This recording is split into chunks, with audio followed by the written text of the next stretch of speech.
Alors, on va présenter des coupes axiales de la tête et on va insister sur la configuration interne donc, du crâne, à savoir l'encéphale.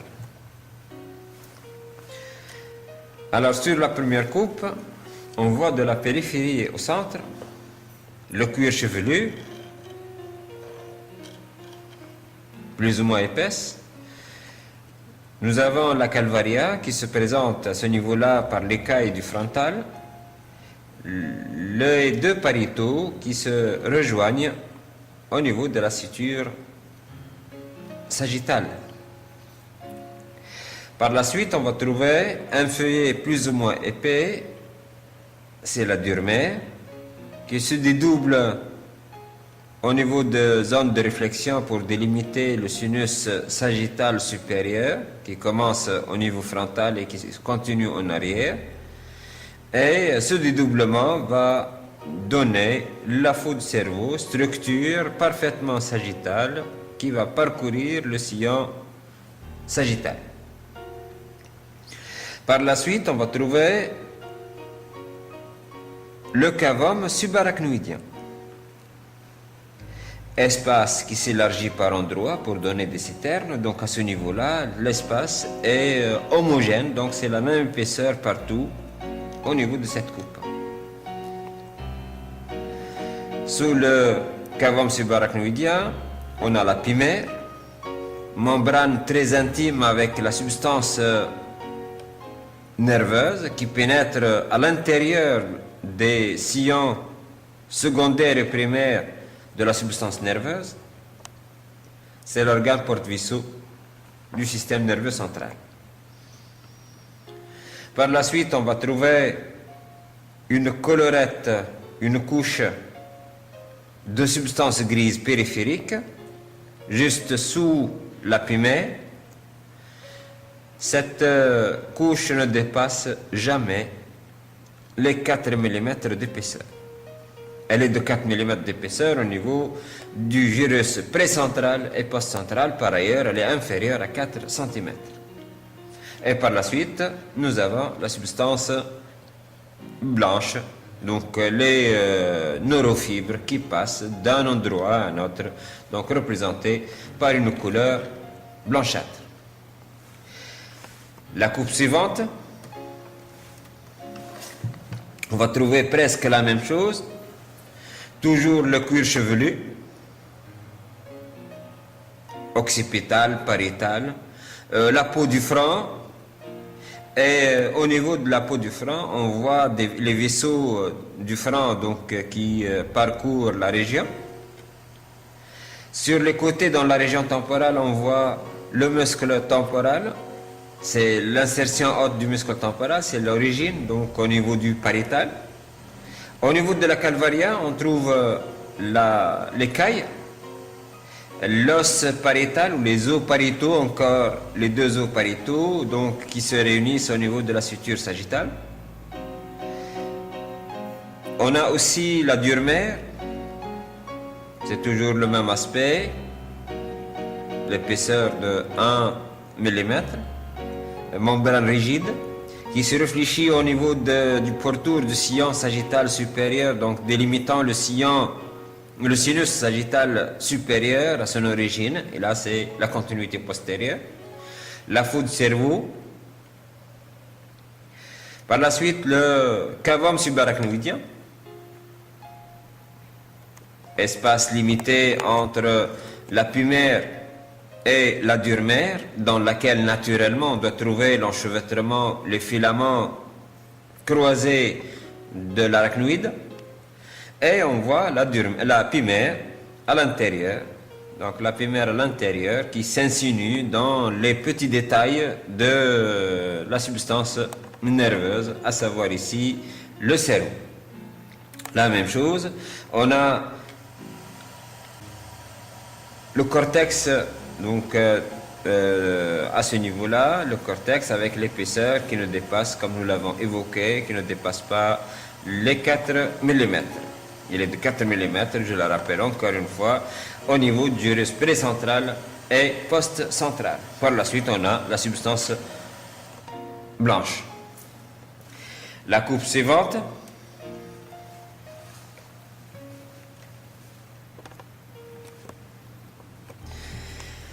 La coupe suivante, donc toujours de l'extérieur vers l'intérieur, donc nous avons le cuir chevelu au niveau postérieur-latéral, la peau de la région frontale, le vaisseau donc qui parcourt le corion à ce niveau-là.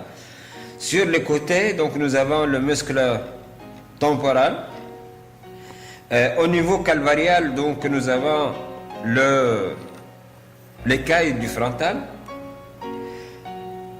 Nous avons aussi le pariétal à droite, le pariétal à gauche, mais il y a l'apparition à ce niveau-là, donc de l'écaille de l'occipétal, et donc nous avons les sutures lambdoïdes sur les côtés, entre le pariétal et l'occipétal. Par la suite, nous avons la durmée, toujours la même épaisseur, appliquée intimement à la face profonde de la calvaria. La zone d'écartement, si vous voulez bien, entre la calvaria et la durmère délimite les sinus, les zones de réflexion du sillon sagittal supérieur. Nous avons la fosse du cerveau, encore là, la fosse du cerveau, et nous avons le sinus sagittal inférieur, donc qui est là à cette terminaison, puisqu'il commence au niveau de l'extrémité antérieure du corps calleux. Par la suite, nous avons toujours le cavum subarachnoïdien, espace étroit, grossièrement homogène, avec des élargissements. Donc les élargissements, on les voit surtout au niveau de la base du crâne, sur la face inférieure et pas sur les côtés. Ça s'appelle les citernes. Et nous avons par la suite la pimère. La pimère, donc, qui est intime à la substance nerveuse. Le cortex, donc, avec son épaisseur, toujours les 4 mm au maximum. Et par la suite, nous avons la substance blanche, les neurofibres de passage d'un endroit à un autre. Parmi les neurofibres les plus intéressantes sur cette coupe, ce sont les neurofibres qui constituent le corps calleux. Le corps calleux, là, le corps calleux est coupé horizontalement, avec des fibres qui passent du côté droit au côté gauche et inversement, que ce soit du lobe droit au lobe gauche. Et l'aspect là, curviligne à concavité antérieure ou postérieure, là, ça s'appelle le forceps du corps calleux. On a aussi le septum pellucidum qui sépare les deux ventricules latéraux, le ventricule latéral droit et le ventricule latéral gauche. Et naturellement, au niveau du toit de chaque ventricule, on trouve le plexus choroïde, le formateur du liquide cérébrospinal, donc la structure qui va fabriquer le liquide cérébrospinal qui circule à l'intérieur du ventricule et autour du système nerveux central. La coupe suivante. Au niveau de cette coupe, on découvre les noyaux. Mais revenons à la périphérie, donc toujours le cuir chevelu, la peau au niveau antérieur, la peau frontale, le muscle temporal sur le côté. Au niveau calvarial, nous avons l'écaille du frontal, le pariétal qui est articulé sur le côté avec l'écaille du temporal qui apparaît à ce niveau-là, que ce soit du côté droit ou du côté gauche, appliqué à la face latérale du bord inférieur du pariétal. Par la suite, nous avons la dure mère, toujours la même épaisseur, 1 mm un peu plus, avec au niveau des zones de réflexion, donc la délimitation du sinus sagittal supérieur, c'est toujours donc l'origine là, et là c'est la continuité postérieure qui se dirige vers la protubérance occipitale interne. Le dédoublement de la dure mère et la réflexion de la dure mère au niveau du bord inférieur, donc délimite le sinus sagittal inférieur à ce niveau-là, on coupe. Et sous la dure mère, on trouve l'espace subarachnoïdien,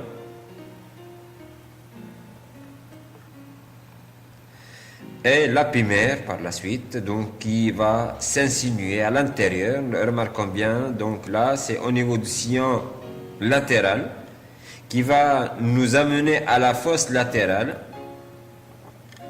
donnant un aspect en T. Donc le sillon latéral et la fosse latérale. Et au fond de la fosse latérale, on trouve le lobe insulaire, le cortex là, du lobe insulaire.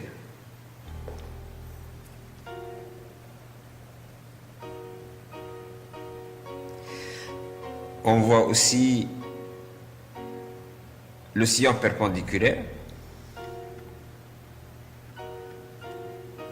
sillon qui est plus marqué sur la face médiale de l'hémisphère cérébral.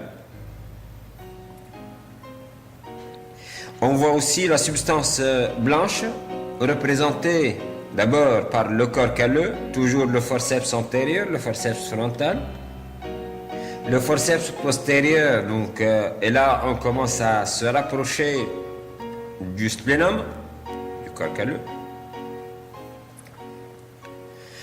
On voit aussi le septum pellucidum, membrane transparente fine qui sépare les cornes antérieures des ventricules latéraux et qui s'attache sur le bord inférieur du corps calleux et sur le bord supérieur du fornix. Et là, on voit les colonnes du fornix. Et ces colonnes du fornix, donc, c'est la continuité du corps du fornix, lequel commence par les piliers du fornix.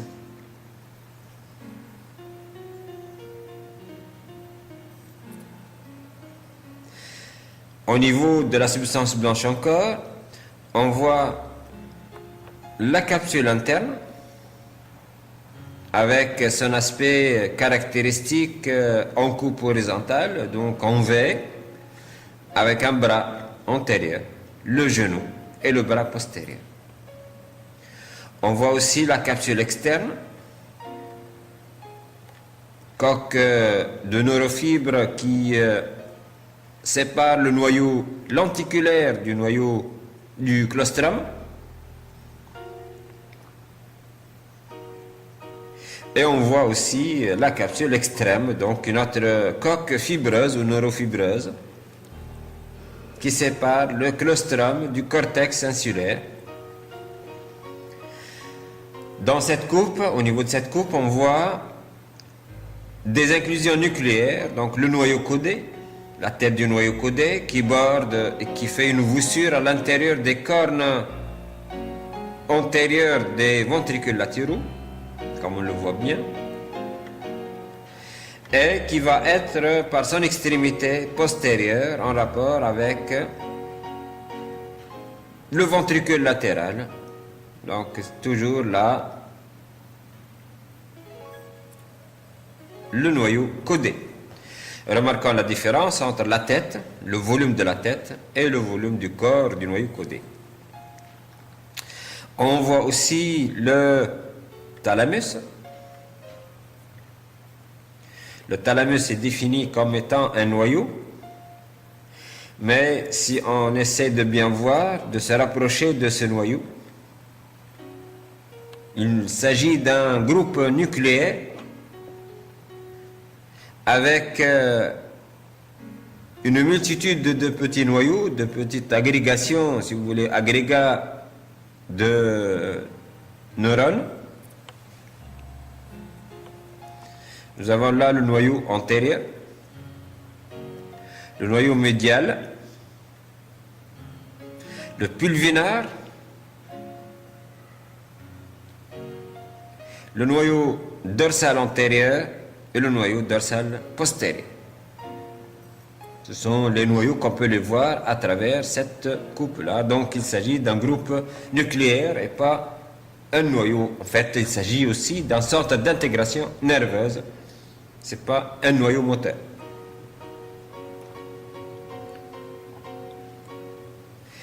La coupe suivante.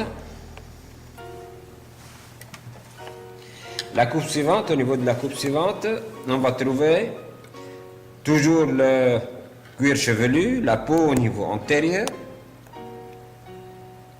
le muscle temporal, le ventre antérieur du muscle occipito-frontal. Naturellement, il n'y a pas de continuité musculaire donc quant à ces muscles. On voit aussi au niveau calvarial l'écaille du frontal, creusée par les sinus frontaux, séparés par le septum intersinusal. Sur les côtés, nous avons le bord inférieur du pariétal, sur lequel est appliquée l'écaille du temporal. Et en arrière, nous avons l'écaille de l'occipétal.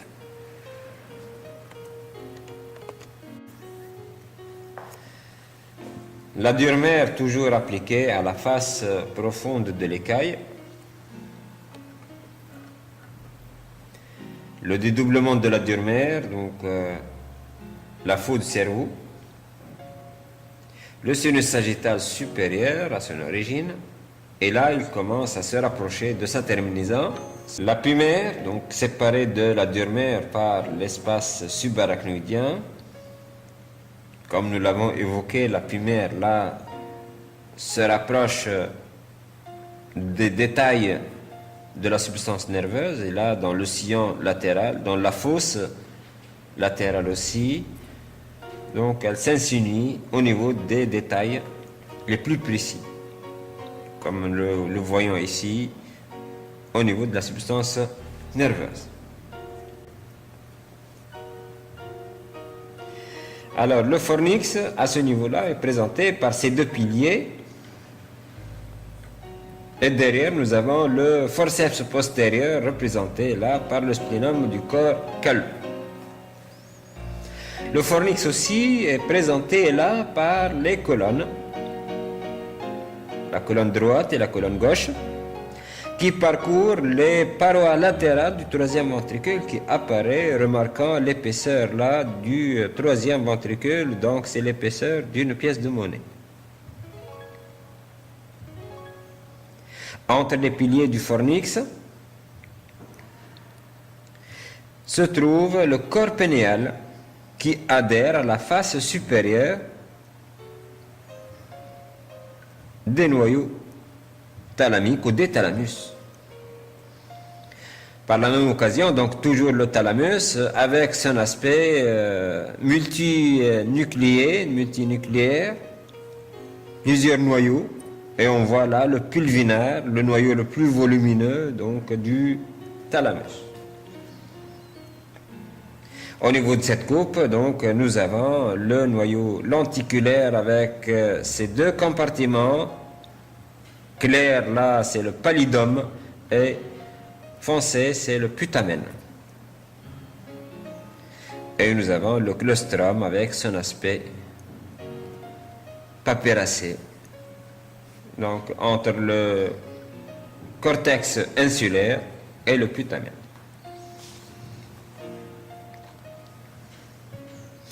La coupe suivante. La coupe suivante donc va passer par le mésencéphale.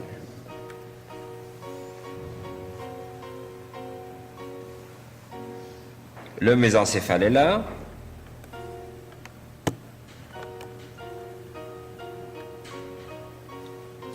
Le mésencéphale, c'est le coude du système nerveux central.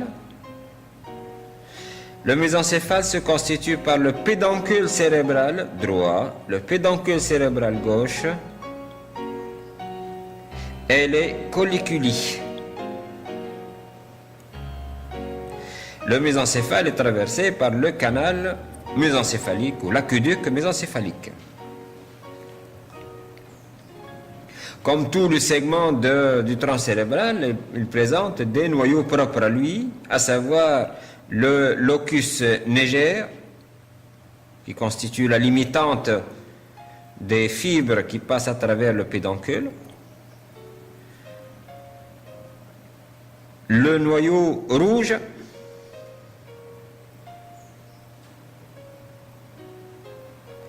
et on voit là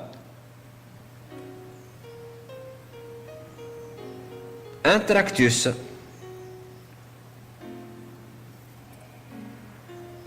C'est le lemnisque.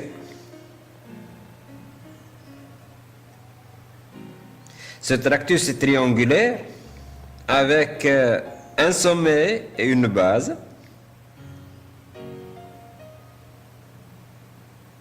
La base est constituée par le lemnisque et le sommet est constitué par le tractus spinothalamique. C'est un tractus donc qui se constitue par de la substance blanche. Ce sont des fibres qui parviennent de la moelle spinale et des régions sous-segmentaires donc du tronc cérébral.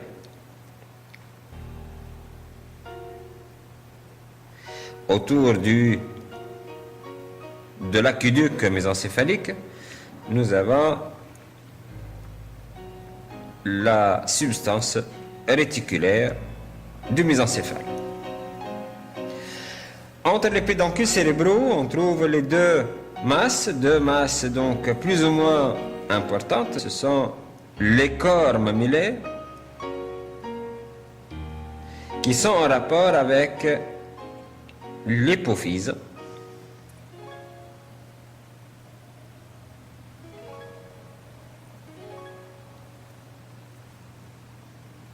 Et l'hypophyse est en rapport en avant avec le chiasma optique et latéralement avec les tractus optiques qui aboutissent à l'hypothalamus. Le chiasma, c'est la décussation partielle des deux nerfs optiques, le nerf optique droit et le nerf optique gauche.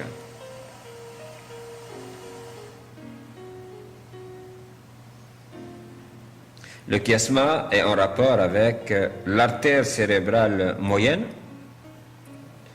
qui se dirige vers la fosse latérale. En avant, par rapport au chiasma, on a les artères cérébrales antérieures.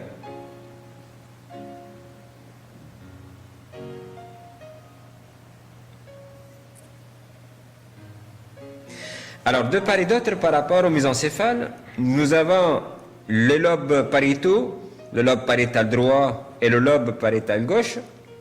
Ce lobe pariétal est représenté à ce niveau-là par le T6. Et le T6 a son aspect caractéristique, le petit cheval de mer, l'hippocampe. Ça s'appelle donc le gyrus de l'hippocampe.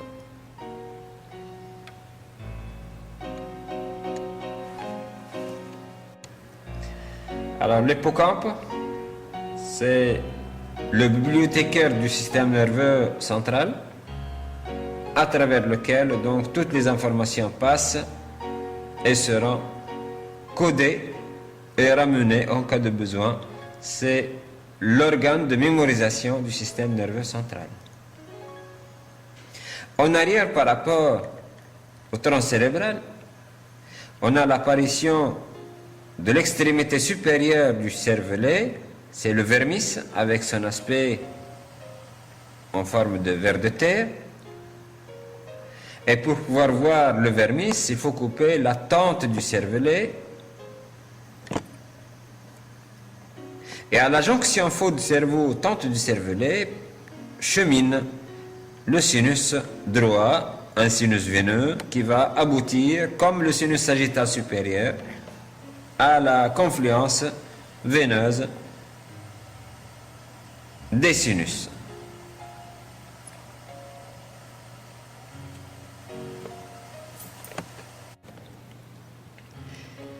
Alors au niveau de cette coupe passe par l'extrémité inférieure du mésencéphale. On a toujours l'aqueduc mésencéphalique.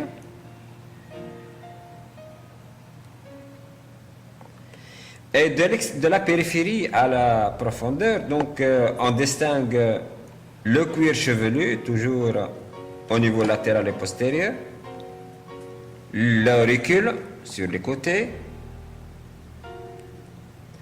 le muscle temporal, et on voit là au centre du muscle le tendon du temporal qui commence assez haut. On a en arrière le muscle occipital de l'occipito-frontal. Sur les côtés, on a le zygomatique, le sphénoïde, l'écaille du temporal, le pariétal et l'écaille de l'occipital. La dure-mère, donc toujours à la même épaisseur, appliquée intimement à la calvaria, et on voit que sous la dure-mère, on a l'espace subarachnoïdien, le cavum subarachnoïdien, dans lequel circule le liquide cérébrospinal, et qui présente des ondes d'écartement, donc ça s'écarte pour délimiter les citernes. La dure-mère, donc avec les cavum subarachnoïdiens, avec élargissement au niveau du pôle antérieur du lobe temporal, et l'élargissement prépontique, là nous avons la citerne prépontique dans laquelle chemine le tronc basilaire, l'artère basilaire qui résulte des deux artères vertébrales. Sur cette coupe, on voit la fosse cellaire, la selle turcique, dans laquelle on trouve l'adénohypophyse et le neurohypophyse, et de part et d'autre, donc, un dédoublement de la dure-mère constitue le sinus caverneux. Et dans ce sinus caverneux chemine l'artère carotide interne. Nous avons là l'artère carotide interne droite et l'artère carotide interne gauche. Ce qu'on voit en bleu, ce sont les trabéculations qui divisent, qui compartimentent le sinus caverneux. Et à travers ce sinus, donc, passent les nerfs oculomoteurs qui cheminent dans la paroi latérale du sinus caverneux.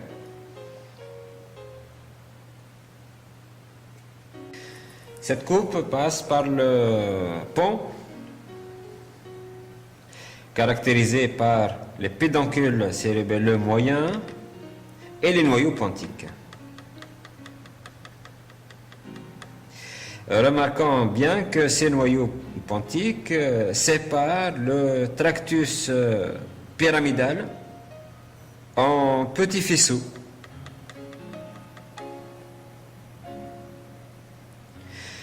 En arrière, par rapport au pont, on trouve le quatrième ventricule.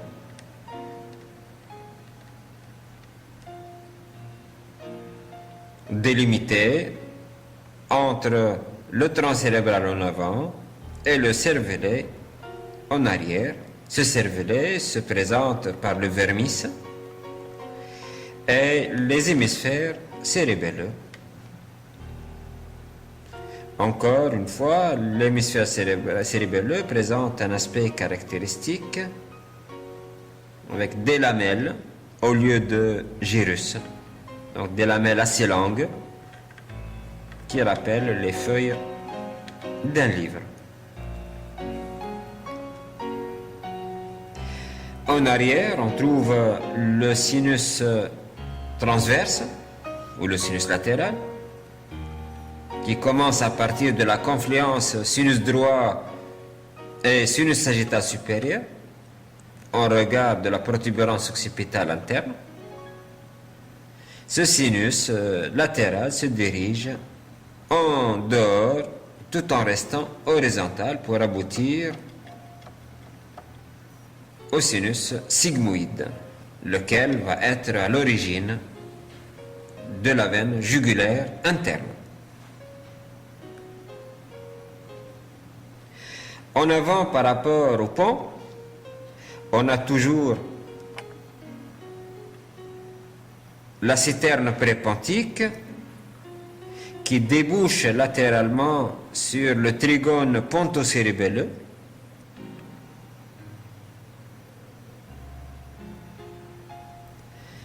Et latéralement par rapport au corps du sphénoïde, toujours le sinus caverneux dans lequel chemine l'artère carotide interne dans son segment caverneux et les nerfs oculogyres ou oculomoteurs.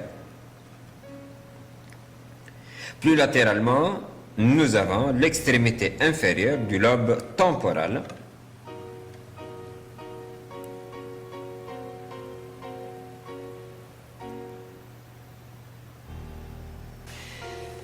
La coupe suivante, c'est une coupe qui passe par le milieu du pont.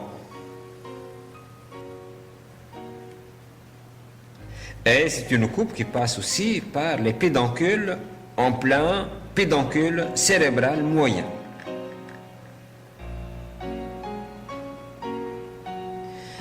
On remarque aussi les noyaux, l'existence des noyaux pontiques, séparés par les faisceaux du tractus pyramidal ou du faisceau pyramidal qui provient du gyrus précentral.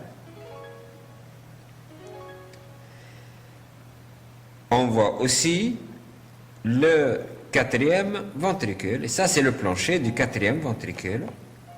Au niveau du plancher du quatrième ventricule, on voit des inclusions nucléaires qui représentent les noyaux ou les origines réelles des noyaux des nerfs crâniens, de certains noyaux des nerfs crâniens.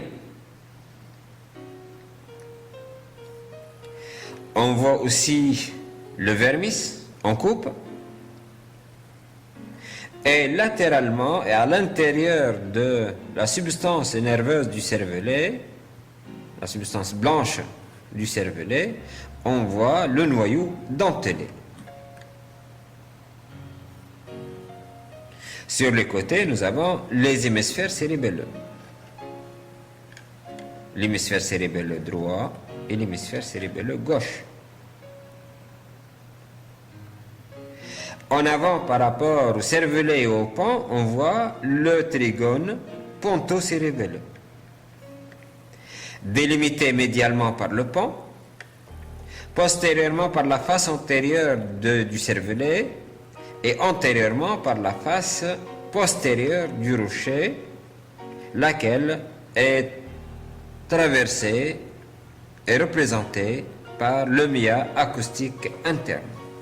Et le mia acoustique interne donc est traversé par le nerf facial, le nerf intermédiaire et le nerf vestibulo-cochléaire.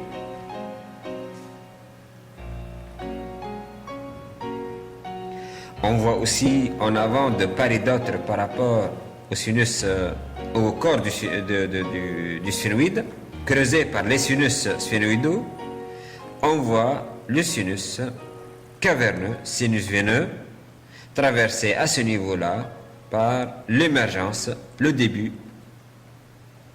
de la carotide interne. Plus latéralement, dans la fosse temporale du cerveau, donc on trouve le lobe temporal, le pôle antérieur du lobe temporal.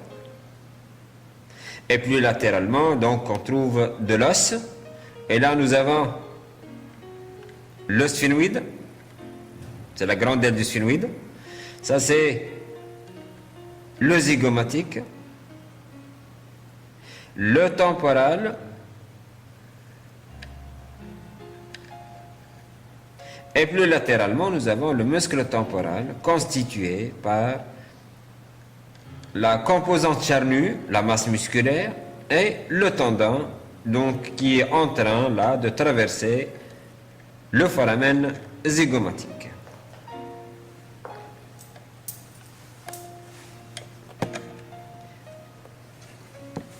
La coupe suivante. Par rapport à la substance nerveuse, donc cette coupe est présentée par le cervelet.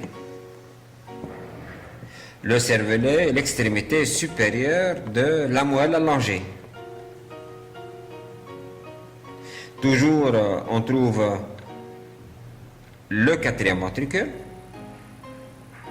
le cervelet, le vermis donc, qui sépare les deux hémisphères donc, cérébelleux, toujours le trigone pontocérébelleux et ses limites. Et on voit sur les côtés là le sinus sigmoïde. Le sinus sigmoïde se trouve à la jonction entre la région mastoïdienne et le rocher du temporal, lequel est traversé par le méa acoustique externe, bouché par le tympan, la membrane du tympan,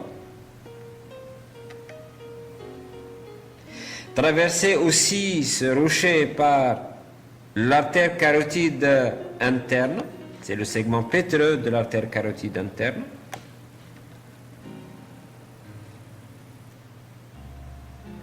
et on trouve aussi la cochlée, les spires de la cochlée, qui est visible de ce côté-là.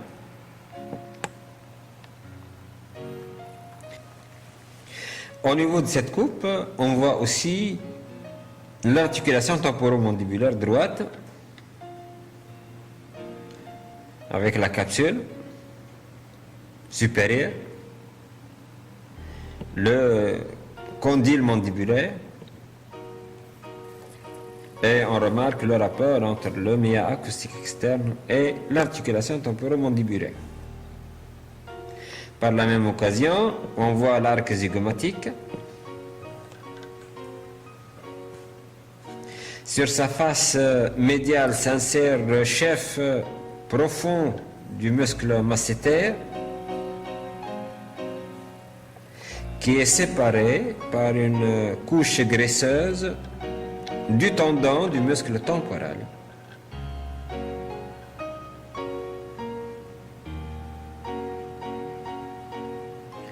Et on voit aussi les fibres supérieures du muscle ptérygoïdien latéral.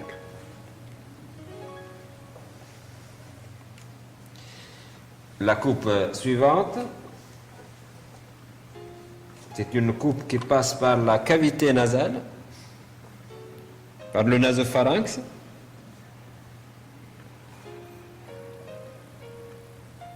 le toit des sinus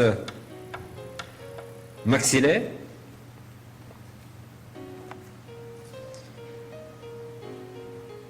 sur les côtés, donc on voit l'arc zygomatique et aussi la face médiale de cet arc sur laquelle s'insère le muscle masséter, chef profond. qui est très proche du muscle temporal, et on voit au centre de ce muscle temporal le noyau tendineux, c'est le tendon du muscle temporal qui entoure le processus coronoïde. Le processus coronoïde à ce niveau-là. En arrière, par rapport au processus coronoïde, on voit le processus condylaire, le col du condyle mandibulaire, la fossette ptérygoïdienne sur laquelle s'insère le muscle ptérygoïdien latéral, qui se dirige obliquement dans un plan horizontal. Au niveau postérieur, donc là, la coupe passe par la face inférieure du rocher. Au niveau de cette face, donc, pénètre l'artère carotide interne, et là, il s'agit du foramen carotidien. Toujours au niveau de cette face, on a la fosse jugulaire, dans laquelle se trouve le siphon supérieur de la veine jugulaire interne. On voit aussi des cavités séparées par des travées de l'os. Ce sont les cellules mastoïdiennes qui pneumatisent la région mastoïdienne.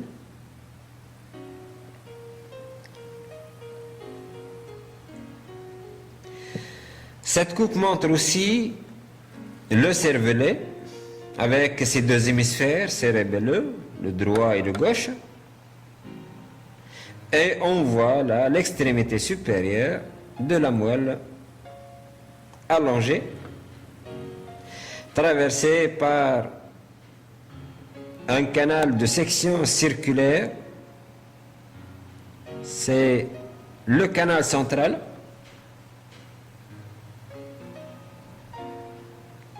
et qui présente donc les deux pyramides